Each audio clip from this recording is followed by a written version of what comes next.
Cette émission est conçue et réalisée par des membres de la communauté en collaboration avec Nous TV.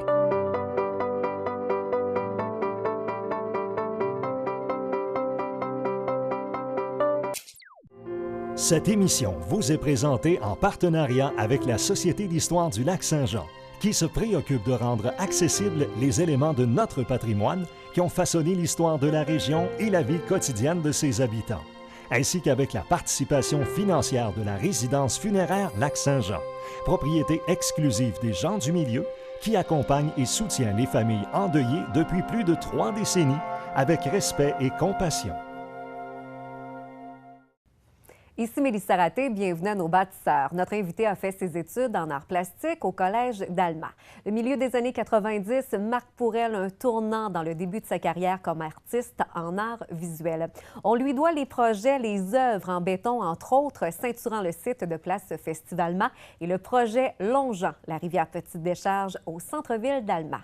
Aujourd'hui, Madame Claire Maltais.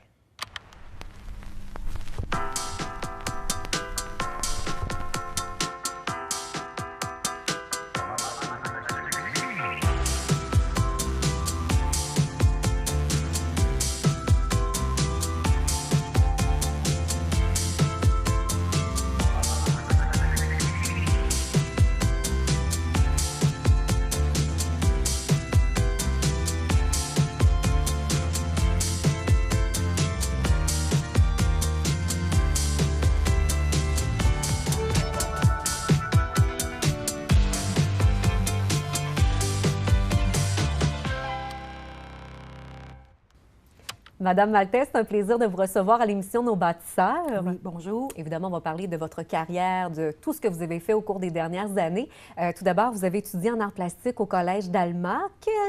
Qu'est-ce qui vous a amené vers les arts, cette passion-là? Bien, en fait, c'est ça. C'était un domaine qui m'intéressait. L'option s'offrait au cégep, alors j'ai pris les cours en arts plastiques au cégep. Et quand même, vous avez débuté votre carrière comme à la garderie populaire, oui, comme monitrice exactement. et directrice. Oui, puis aussi, c'était peut-être la deuxième garderie dans la région. Il y avait celle de Roberval. Alors, c'est un projet qu'on a vraiment commencé là, dans la définition des femmes qui commencent le travail, qui ont besoin de place. C'était bien intéressant.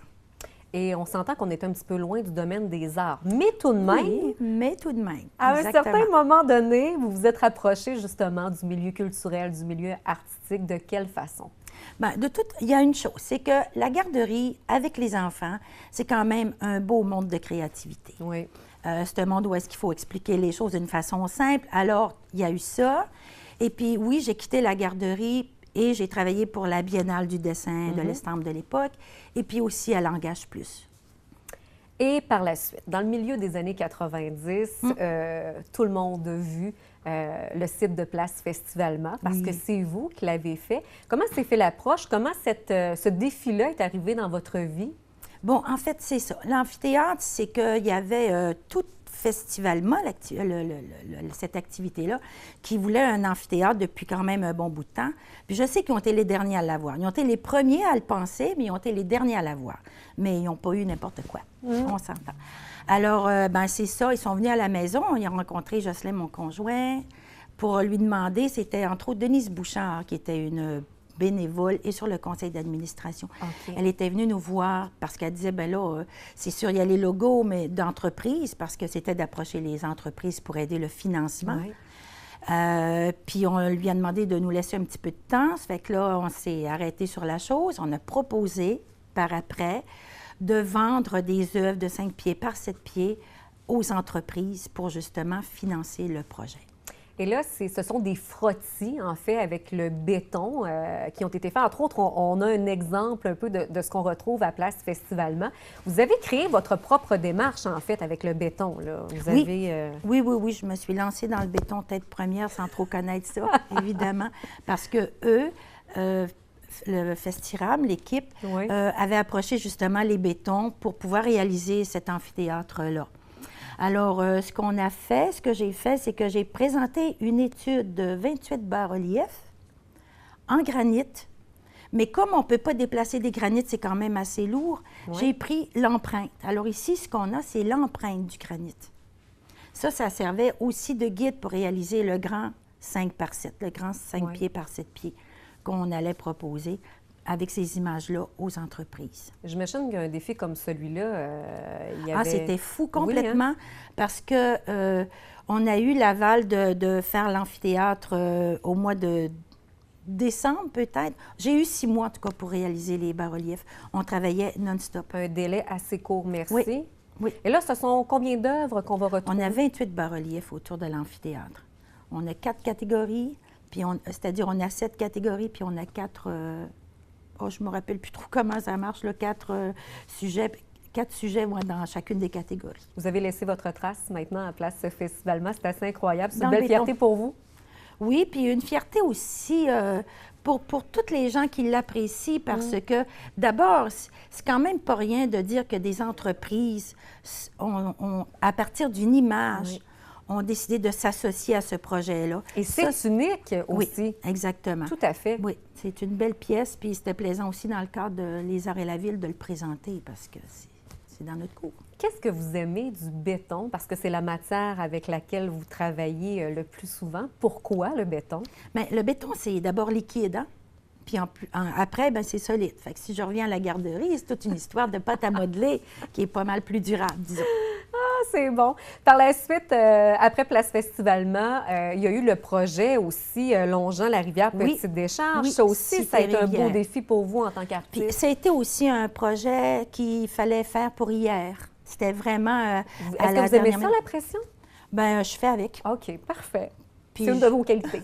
Oui, probablement. Probablement. Cité Rivière, c'est un travailleur de chez Béton qui est arrivé un vendredi en disant « Ah, Claire, ça n'a pas de bon sens, on ne peut pas laisser faire ça de même. On va installer un mur. » Parce qu'eux, ils savaient déjà un peu à quoi ressemblerait la protection, le garde. Le mur à claire-voie, ça fait qu'on a songé à des choses. On a fait une maquette. Jocelyn m'a aidé à l'époque aussi. On a fait une maquette et puis on a fait venir M. Guérin, qui est venu à l'atelier puis qui a trouvé l'idée intéressante d'habiller les bâtons des noms de rivières, parce que c'est 113 rivières qui métissent le lac Saint-Jean, hein, qui vont passer dans la petite décharge. Alors, ce monsieur-là a endossé le projet et puis on a commencé les lettres dans le béton, les images, puis c'était tellement rapide, pressant, que Gaston, ici, il m'élaguait des images pour que je les fasse en bas-relief, hein, parce qu'on a les stèles. Fait qu'il m'élaguait les images. Fait que là, je regardais si ça pouvait convenir. Je découpais la chose, puis... c'est génial. Ouais, vous avez une belle... vous avez encore une belle collaboration avec Béton Préfabriqué du Lac. Ça, c'est un beau partenaire, une belle collaboration entre les deux. Tout à fait, oui. C'est une collaboration, puis c'est aussi une grande confiance.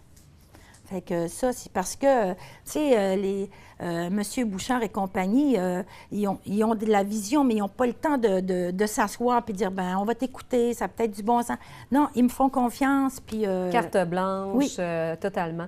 Oui. Parlez-nous des autres projets aussi que vous avez faits avec le béton et tout ça. Entre autres, on peut penser à la place du Pont. Qui a été fait aussi, c'est vous, Ah ça? oui, la signalétique de Place du Pont, oui. Ça, c'est M. Bouchard qui avait demandé ça. Ça fait j'ai fait une signalétique. C'est pas une grosse invention, là, on s'entend, mais c'est une très belle signalétique. Qu'est-ce que vous avez fait aussi un petit peu? Bien, on a eu les signataires pour la Cégep d'Alma dans le cadre du millénaire. Oui. Où est-ce qu'on a fait des œuvres, des pièces, des bas-reliefs avec les étudiants en arts plastiques qu'on a coulé dans le béton, puis on a attendu 1 année pour lever le mur, les bas-reliefs qui s'appelaient ensuite les signataires. Puis il y avait des beaux gilets qui appelaient les signataires parce qu'ils avaient signé. Fait qu'on a ça aussi, de belles réalisations. On a le mur la passerelle des Castors ici, l'avenue des Sources. On a fait les bas-reliefs pour aménager un circuit à visiter. Il y a aussi un beau projet. Vous avez fait le projet avec les outards de la passerelle, pas loin du parc Damas-Boulanger. C'est beau, ça aussi. Oui, hein? C'est de l'aluminium, c'est léger, c'est complètement différent. Et puis, ben là, c'est ça. Il n'était pas question de béton. On a fait des outardes. Avec d'autres choses. Oui, oui, tout à fait. On parle d'Alma, on parle de la région, mais vous êtes aussi allé à l'extérieur. Vous avez laissé votre trace aussi aux États-Unis. On peut penser à Boston. Oui, bien, à ces endroits-là, Boston, c'est beaucoup de restauration d'ornements. des bâtisses là, architecturales. Oui. Puis oui, on a vraiment des belles pièces. Puis là-bas aux États-Unis, ce qui est intéressant, c'est qu'on peut faire ce qu'on veut à l'intérieur de la bâtisse, mais le patrimoine visuel, disons, il exige à ce que ce soit respecté. Alors, on a fait j'ai restauré des belles pièces aux États-Unis. Le béton, pour vous, qu'est-ce que ça représente? Bien, c'est toute ma carrière d'artiste, le béton. Vraiment, hein? Oui. Puis quand on parle de ça, j'ai l'odeur dans le nez. Vous êtes vraiment imprégné, c'est assez incroyable. Vous en parlez, vous avez les yeux illuminés. Ah, mais ça, c'est parce qu'il a tellement fallu que je fasse tout le temps vite que ça presse. C'est vrai.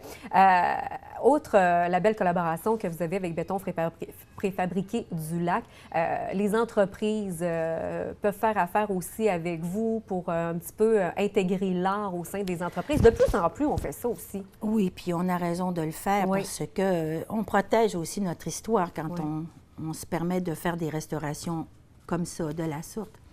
Puis aussi, pour parler d'œuvres, je pense à Héberville Station, quand ils ont fêté leur centenaire. Bon, il y avait un parc, ils m'ont demandé de faire quelque chose. Alors, j'ai fait une arche dans leur parc. Puis à Lando, j'ai ramassé tout en photo. Les gens avaient participé à faire des trains, parce qu'Héberville Station, on sait que c'est la ville du train, si on veut. Puis les gens avaient fait des trains partout dans leur cours. Enfin, j'ai pris des photos de ça, puis je les ai toutes traduites en granit. J'ai passé au jet de sable, tout ça. Puis j'ai tout fait Lando de cette arche-là avec des images de granit du travail des gens. Fait que ça, c'est plaisant aussi. C'est un hommage à tous ces gens-là qui croient à leur village, qui participent. Ouais. En 2000 aussi, vous avez fait quelque chose d'intéressant pour les femmes? Ah oui, mon Dieu, Maison. Bien, c'est une pièce que j'aime beaucoup. Oui, particulièrement. Il était venu me voir, la Maison des femmes, Maison des 4 temps. Il était venu me voir, il voulait une plaque. Et puis, je trouvais que l'idée était bonne, mais j'ai dit, on peut bonifier. Alors, j'ai proposé de faire des torses parce qu'on parlait, cette année-là, le slogan, c'était « Entorse à l'équité ». Alors, j'ai décidé de faire 5 bustes pour parler justement d'entorse à l'équité, puis que ça représentait aussi les 5 continents. Des femmes, il y en a partout, des inégalités, il y en a partout. Oui, tout à fait. On est en recherche d'équité, justement. Et c'est encore d'actualité, là, après tant d'années. C'est toujours d'actualité.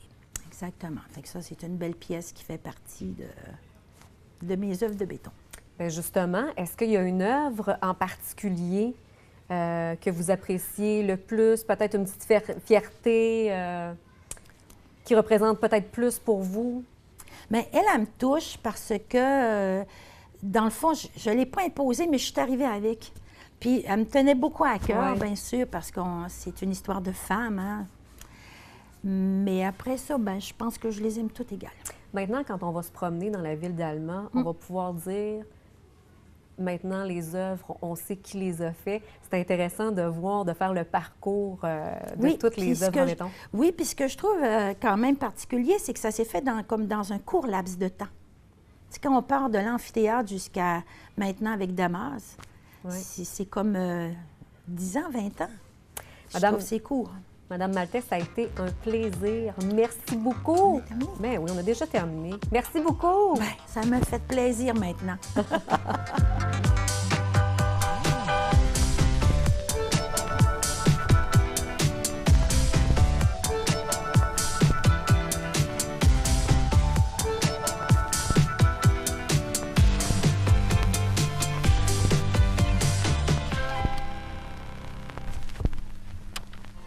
Télécogeco remercie la Société d'histoire du Lac-Saint-Jean qui a assuré la recherche de la série Nos bâtisseurs.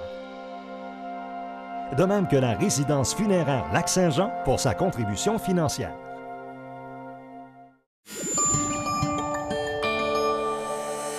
Nous TV, fiers de faire rayonner notre communauté.